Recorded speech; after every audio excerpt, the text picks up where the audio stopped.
Bienvenidos a su canal de la Iglesia Bíblica Bautista, Razón para Vivir, con el pastor Jared Suárez. Vamos a orar. Señor y Padre, gracias porque tú nos das tu palabra para que a través de ella podamos comprender las cosas que han de venir, pero sobre todo cómo hemos de vivir en nuestro presente. Así que, Señor, te ruego que tú nos hables a través de tu palabra y que tu palabra, que es fiel y verdadera, dé fruto en nuestra vida para la gloria tuya. Señor, guíanos a través de tu Santo Espíritu y en el nombre de Cristo Jesús. Amén. Amén. Podemos tomar nuestro lugar. Entonces, aquí dice el versículo número 1. Entonces me fue dada una caña semejante a una vara de medir y se me dijo: levántate y mide el templo de Dios y al altar y a los que adoran en él. Si ustedes recuerdan, en el capítulo anterior, el capítulo 10, hablaba de el librito, ese librito que se comió. Y ahora está recibiendo instrucción para medir el templo. Si esto es en el futuro y vemos nuestro presente, Israel no tiene templo. Es decir, si usted va ahora mismo a Israel o lo ve a través de YouTube o de Google Maps, usted puede ver que Israel no tiene templo. El primer templo lo edifica Salomón. Después los babilonios, ahí aproximadamente en el 590, lo invaden y destruyen el templo y lo queman. Después viene Herodes y reconstruye el templo. Aproximadamente tardó unos 60 años en la reconstrucción del templo. Después, en el año 70, los romanos otra vez queman el templo y lo destruyen, y se cumple la palabra de Jesús cuando dice que no quedaría piedra sobre piedra. En la actualidad, en el atrio del templo hay una mezquita, la mezquita de la Roca o la mezquita de Omán o la mezquita dorada, ahí está. Entonces no hay templo, pero como estamos hablando del futuro, al parecer se va a construir un templo. De hecho, si usted ve, los judíos quieren ya reconstruir el tercer templo, así llamado, y también de alguna manera ya tienen listo para reedificarlo. Ya lo tienen listo. De hecho, ya tienen todos los utensilios. Hay un museo del templo, pero no del templo del pasado, sino del templo que viene. Ellos creen que va a haber un templo. Así que es muy probable que esté hablando de un templo reconstruido para estos tiempos. ¿Por qué? Porque Daniel también habló que la abominación desoladora se iba a poner en el templo, así que se requiere un templo. Y después dice, el verso 2, pero el patio que está fuera del templo, déjalo aparte y no lo midas, porque ha sido entregado a los gentiles y ellos hollarán la ciudad santa 42 meses. 42 meses, 3 años y medio. Esto de alguna forma tiene que ver con la 70 semana de Daniel, que tiene de alguna manera cumplimiento en el futuro, no solamente en el futuro de Daniel, sino en el futuro nuestro. Todavía no hay templo, todavía no se cumple la 70 semana de Daniel, que es la semana de tribulación y de gran tribulación. Así que dice que los gentiles hollarán la ciudad. De hecho, vivimos en el tiempo de los gentiles. Vivimos en la época de la iglesia, pero los gentiles son los que gobiernan. Es decir, el reloj profético de Israel está detenido y no va a seguir hasta que la iglesia sea arrebatada y entonces venga el cumplimiento de esto que falta, de la profecía del Apocalipsis. Verso 3. Y daré a mis 2 testigos que profeticen por 1260 días, vestidos de cilicio. 2 testigos que van a predicar precisamente por 3 años y medio. Entonces estamos hablando de la primera etapa de la gran tribulación. La primera etapa consta de que viene un líder y hace paz en el mundo. Ese día no va a haber guerras, ese día se acaba toda la guerra.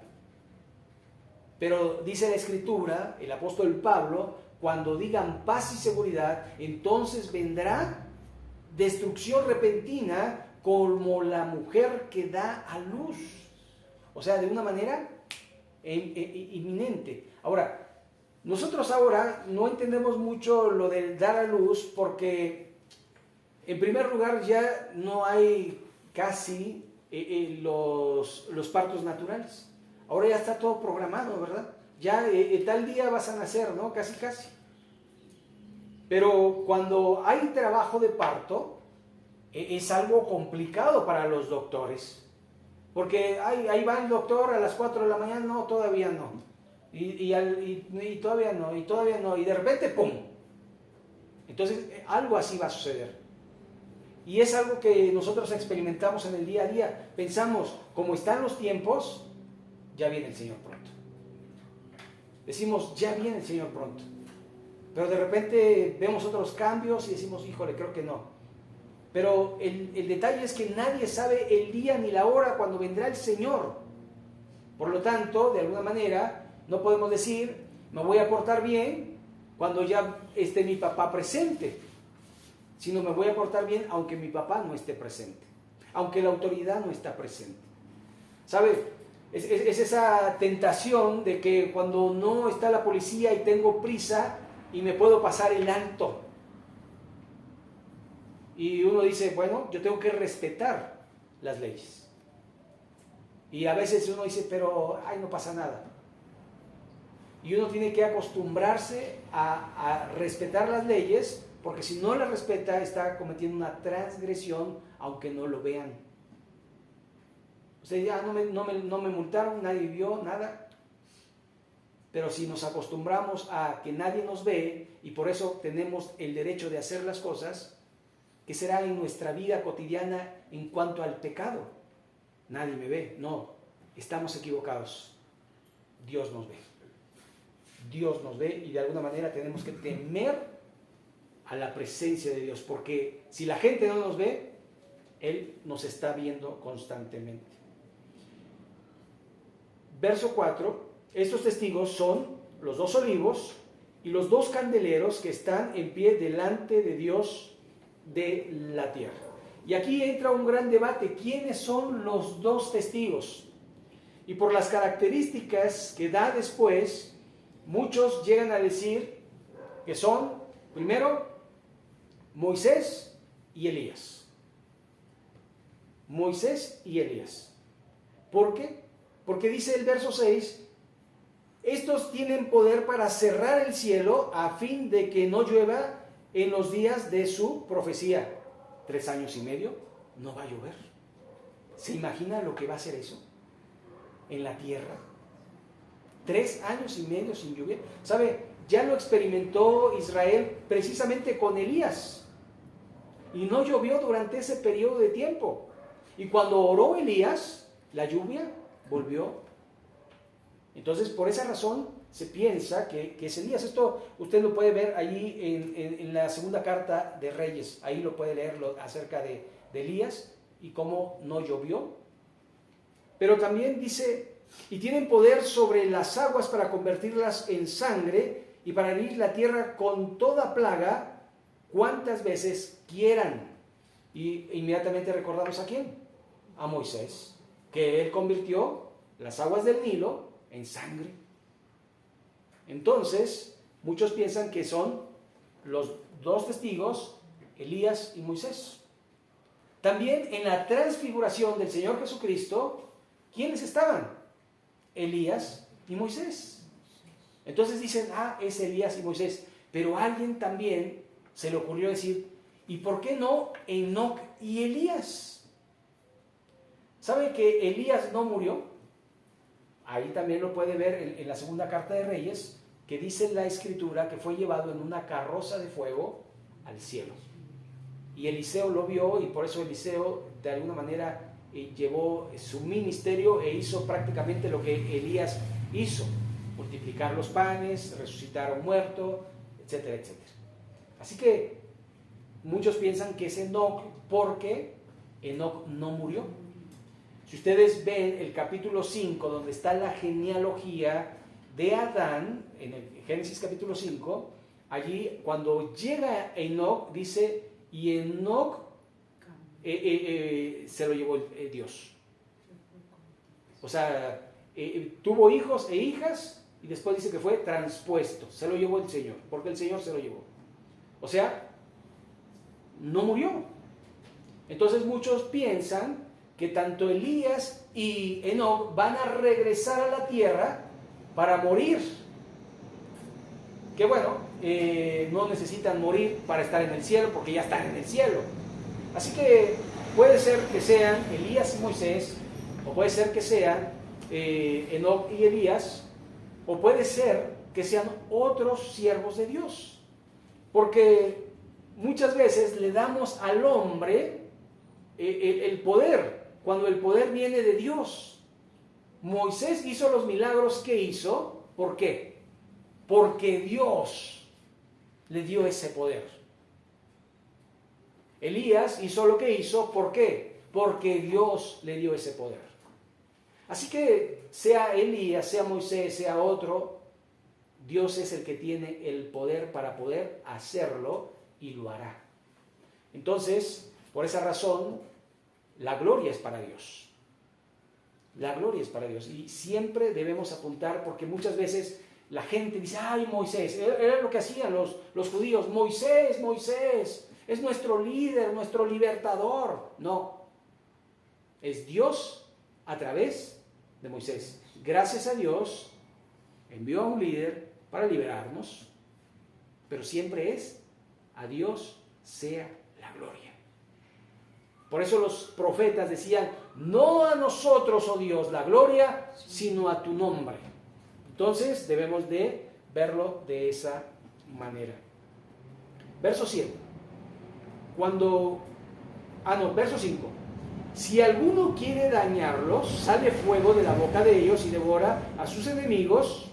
Si alguno quiere hacerles daño, debe morir él de la misma manera. Así que aquí se cumple el ojo por ojo y el diente por diente. ¿Por qué? Porque tendrán una protección especial de Dios. Ahora, si ustedes ven, de alguna manera, lo único que estaban haciendo ellos era dando el mensaje de Dios. Pero claro, dar el mensaje de Dios en estos tiempos es un mensaje de odio, es un mensaje de intolerancia, es un mensaje que a la gente no le cabe, no lo entiende y no lo quiere.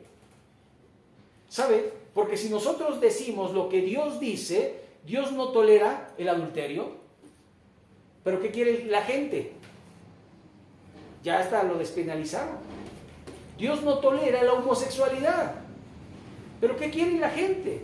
A todos tenemos derecho a elegir. ¿Pero qué dice Dios? Y entonces nos volvemos intolerantes y damos un mensaje de odio por decir lo que Dios dice. ¿Y qué dice la Biblia? No robarás, no matarás, no cometerás adulterio, no tendrás imágenes ni del cielo ni de la tierra, no te inclinarás a ellas. Porque yo soy tu Dios celoso, que visito la maldad de los padres hacia los hijos, hasta la tercera y cuarta generación de los que me aborrecen. Y entonces la gente dice, ¿pero qué dice Dios? ¿Qué dice la Escritura? Y entonces, ¿a quién le hacemos caso? ¿A Dios o a la gente que dice, no, no tiene nada de malo, tú lo puedes hacer. Tú puedes ser homosexual, Dios te ama de todas maneras. Tú eres su hijo, aunque seas homosexual. Pero si vemos la Biblia, dice para Dios es abominación. Ahora, nosotros como cristianos tenemos que amar a la gente y aborrecer el pecado de la gente.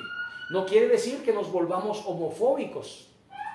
No quiere decir que los rechacemos, porque ellos también necesitan la salvación, porque ellos también necesitan el mensaje de Dios, porque ellos necesitan también arrepentirse. La homosexualidad es un pecado como cualquier otro pecado, como el pecado de robar, como el pecado de matar, como el pecado de hurtar. Es un pecado, como el pecado de mentir, como el pecado de desobedecer. Es un pecado. Y la Biblia dice, arrepiéntanse de su pecado. No se trata de colgar al que robó, o al que mintió, o al que desobedeció, porque en tal caso ya todos estaríamos colgados. Pero sí se trata de alguna manera de decir lo que Dios dice y de hacer lo que Dios dice. Ahora sí, verso 7. Cuando hayan acabado su testimonio, la bestia que sube del abismo hará guerra contra ellos y los vencerá. ¿Y qué dice? Los matará. ¿Pero cómo? Si son siervos de Dios. ¿No le debería de ir mejor a los siervos de Dios? ¿No debería de bendecir Dios más a los cristianos? Y yo conozco cristianos que no les va muy bien. Pero ¿cuál es la voluntad de Dios? En el mundo tendréis aflicción. ¿Sabe? Leía una noticia en el Congo, en África, a 70 cristianos los decapitaron. Los decapitó el ISIS, que está allí, los musulmanes. ¿Todo por qué? Porque no se quisieron convertir a Mahoma. ¿Sabe? Dios no te va a hacer que hagas las cosas a la fuerza. Él te hace la invitación. Si quieres creer, cree. Si quieres seguirme, sígueme. Si quieres hacer mi voluntad, hazla. Simplemente es una invitación. Si quieres. Si no quieres, no lo hagas. Pero de alguna manera hay una consecuencia de rechazar a Cristo y de recibir a Cristo. Dice la Escritura, de modo que si alguno está en Cristo, nueva criatura es. Las cosas viejas pasaron, he aquí todas son hechas nuevas. Pero la Biblia también dice que el que rechaza al Hijo ya ha sido condenado. Así que nosotros debemos entender que recibir a Cristo no es una cuestión de religión, sino de la salvación de nuestra alma, porque vamos a morir tarde o temprano, moriremos. ¿Sabe? Usted puede ver las noticias y hay muertos todos los días. Y en nuestra familia ha habido muertos. Y en nuestra familia habrá muertos. Pero aquí lo importante no es si vivimos y si morimos. Lo importante es dónde pasaremos la eternidad. Porque para eso vino Jesús. A los suyos vino, pero los suyos no le recibieron. Mas a todos los que le recibieron, a los que creen en su nombre, les dio potestad de ser hechos hijos de Dios.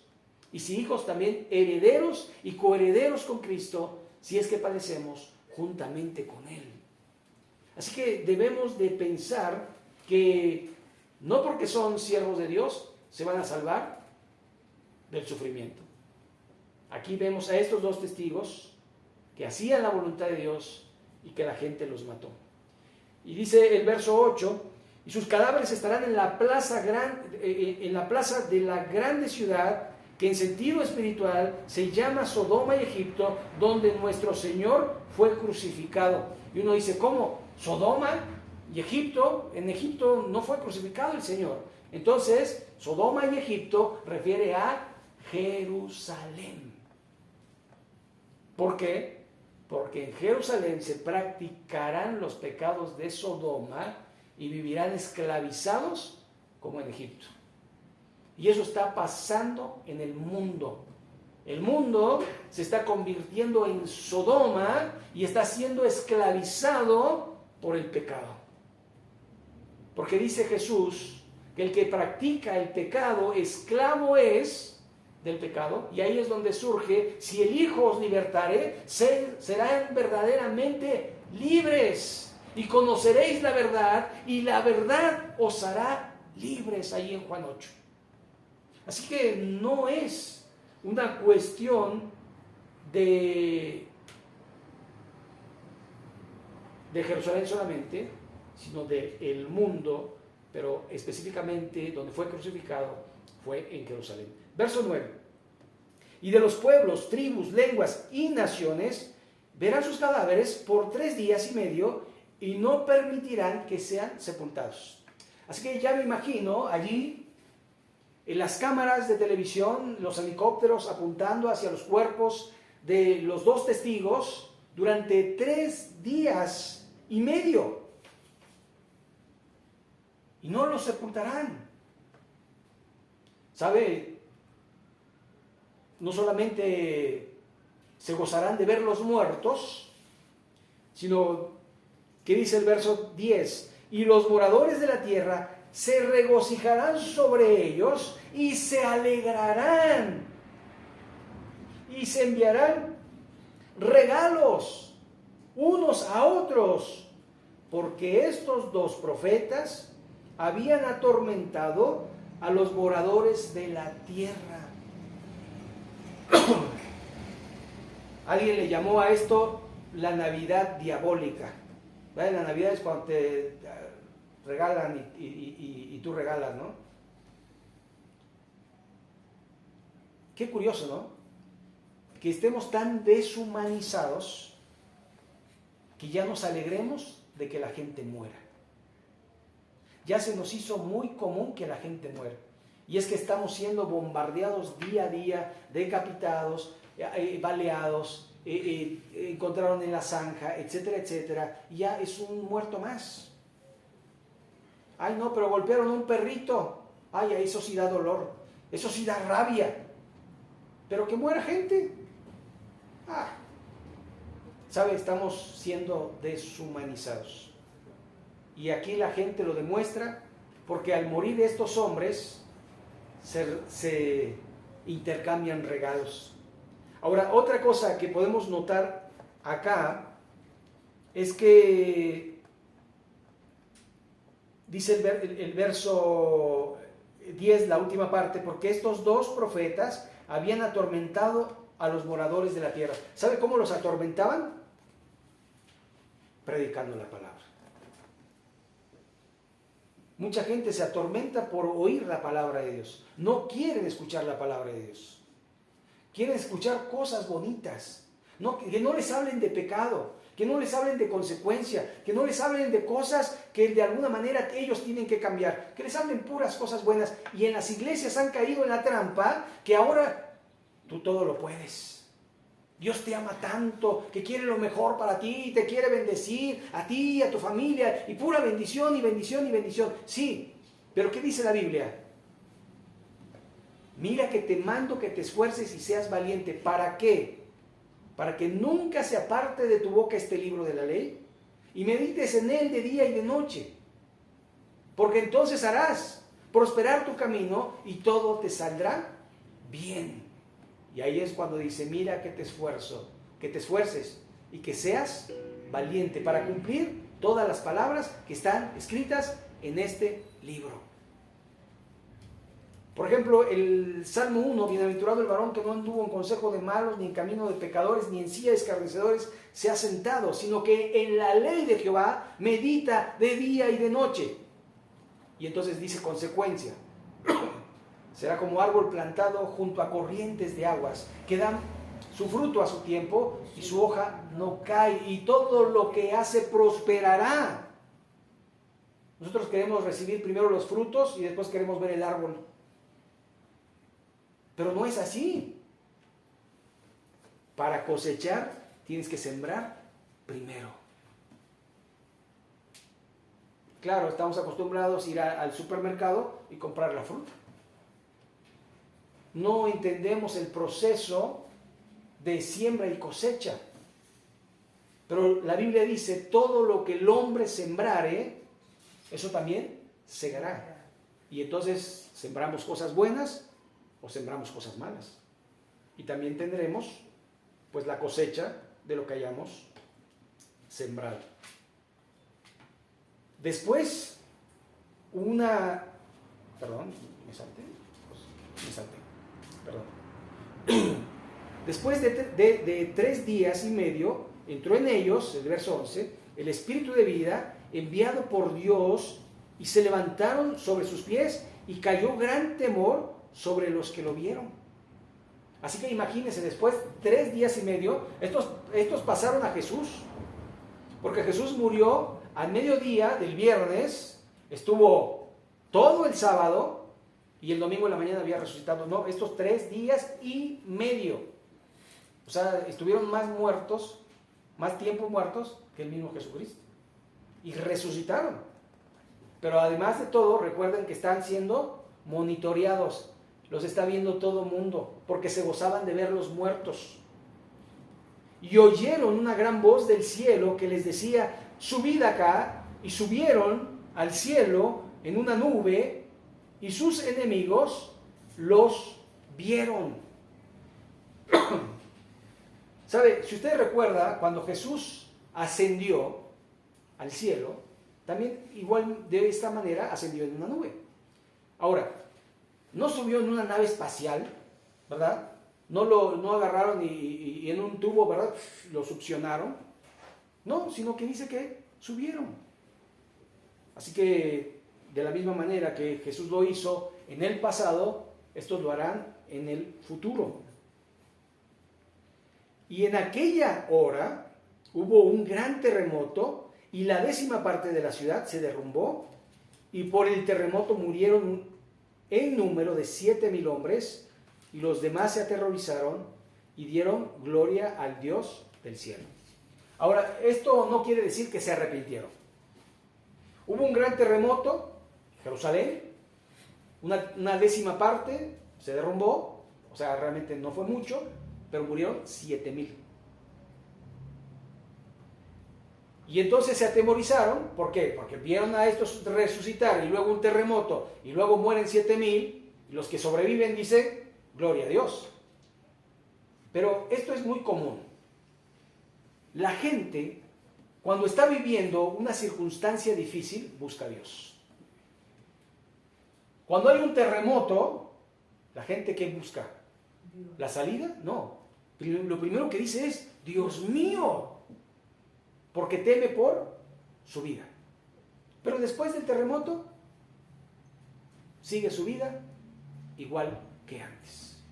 Es decir, solamente usamos a Dios en los momentos difíciles para que apague el fuego del incendio, para que nos proteja cuando necesitamos ser protegidos, cuando necesitamos ser de alguna manera auxiliados.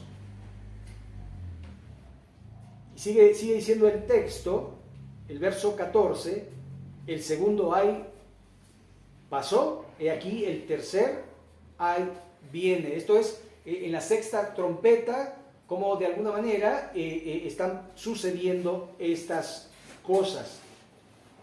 Dice el verso 15, el 7º ángel tocó la trompeta, y hubo grandes voces en el cielo que decían, los reinos del mundo han venido a ser de nuestro Señor y de su Cristo, y Él reinará por los siglos de los siglos. Entonces aquí se toca una trompeta, y se dice, ¿verdad?, que los reinos del mundo han pasado para ser de Dios.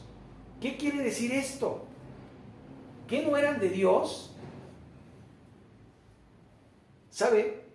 Si ustedes leen la Escritura, dicen que el que gobierna el mundo en la actualidad es Satanás. Y en algún momento el hombre le dio ese poder a Satanás, y fue en la tentación de Adán y de Eva, cuando ellos cedieron el poder a Dios, al Dios de este mundo, al príncipe de este mundo, a Satanás. Cuando ellos obedecieron a la voz del diablo, les cedieron ese derecho. Y de alguna manera nos dice la Escritura que no tenemos lucha contra sangre y carne, sino contra principados, contra huestes celestiales en las regiones celestes, contra los gobernadores de este mundo, y refiere a demonios. Así que, ¿qué hay detrás de los gobiernos? Satanás y sus demonios. ¿Cómo los gobiernos son los que incitan al hombre a que los niños cambien de sexo, a que pueden elegir su género, que no solamente es hombre y mujer, sino que lo que ellos quieran ser? Y es de parte de los gobiernos. En los Estados Unidos los gobiernos tienen clínicas de aborto. El gobierno. ¿Quién está detrás de todo eso? Satanás y sus demonios. Pero ahora, dice, en este tiempo tomará nuevamente Dios las riendas de este mundo. Verso 16, y los 24 ancianos que estaban sentados, estaban sentados delante de Dios en sus tronos, se postraron sobre sus rostros y adoraron a Dios. Es decir, que una de las cosas que nosotros tenemos que hacer cuando veamos que Dios se está manifestando es adorar a Dios. ¿Sabe? Job nos lo enseña. Job en un día perdió todas sus cosas, todos sus bienes materiales y hasta sus hijos. Era rico, tenía grandes ganados, tenía muchos siervos y todo lo perdió en un día. Y llega su mujer y les dice: ¿todavía retienes tu integridad? Maldice a tu Dios y muérete. Y Job dice: como cualquier mujer, fatuo has hablado. ¿Recibiremos el bien y el mal no lo recibiremos? Dios dio, Dios quitó, sea el nombre de Jehová bendito. El nombre de Jehová es bendito en las buenas y en las malas. No solo en las buenas. Ay, Dios, te agradezco porque me bendices. Y en las malas, ay, Señor, ¿por qué no me bendices? No, porque Dios está siempre actuando no a nuestro favor, sino a su favor, porque Él es Dios. Y todo lo que Él hace es perfecto. Él no se equivoca. Aunque a nosotros no nos guste, aunque a nosotros no nos parezca, la voluntad de Dios es agradable y es perfecta. Verso 18. Y se airaron las naciones, y su ira ha venido, y el tiempo de juzgar a los muertos, y darle galardón a tus siervos, los profetas, a los santos y a los que tomen tu nombre, a los pequeños y a los grandes, y de destruir a los que destruyen la tierra. Y el templo de Dios fue abierto, ¿en dónde? En el cielo. O sea, hay un templo terrenal y hay un templo celestial. Y aquí hay una respuesta para muchos que se preguntan dónde está el arca de Dios, ¿verdad? Hasta hay una película de Indiana Jones, ¿no? En busca del arca perdida. Y muchos dicen, no, el arca está en Etiopía. Y así muchas cosas, ¿no? Pero miren, dice, y el templo de Dios fue abierto en el cielo, y que dice, y el arca de su pacto se veía en el templo, y hubo relámpagos, voces, truenos, y un terremoto, y grande granizo, manifestándose el poder de Dios, y de alguna manera, para que la gente pueda ver y pueda creer, porque desgraciadamente somos como ese dicho, ¿no? Yo como Santo Tomás, hasta no ver, no creer. Pero eso es contrario a lo que Dios pide. Porque la definición de fe Nos las da Hebreos 11:1. Es pues fe, la certeza de lo que se espera, la convicción de lo que no se ve. Bienaventurados, dijo Cristo, los que no vieron y creyeron. Y Dios quiere que creamos en Él, aunque no le hayamos visto y aunque no hayamos estado con Él, pero hay evidencias de su existencia, de su presencia, de su poder. Y dice en la Escritura también, los cielos cuentan la gloria de Dios y el firmamento anuncia la obra de sus manos. Cristo, Dios, se ha manifestado a través de la creación. Se ha manifestado a través de su palabra y se ha manifestado a través de la venida del Hijo de Dios.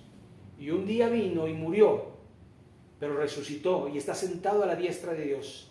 Pero un día vendrá también por su iglesia y un día vendrá para regir a este mundo con vara de hierro. Así que la pregunta es, ¿de qué lado estás? ¿Del lado de Jesús o de los que no creen? ¿O de los que creen a medias? ¿O de los que son tibios? Recuerde Apocalipsis 3:16, por cuanto no eres ni frío ni caliente, te vomitaré de mi boca. Dios te quiere todo o nada. Si eres de Dios, eres de Dios. Si no eres de Dios, pues ya has sido condenado. Así que esto es lo que dice la palabra de Dios. Y aquí hay muchas cosas para aprender y una de ellas es obediencia. Los dos testigos obedecieron a pesar de que la consecuencia sería que iban a morir. De hecho, cuando vengan los dos testigos, sabrán que van a morir. De hecho, es algo que nosotros sabemos. Sabemos que vamos a morir. Pero vas a morir con Cristo, en Cristo, o vas a morir sin Cristo.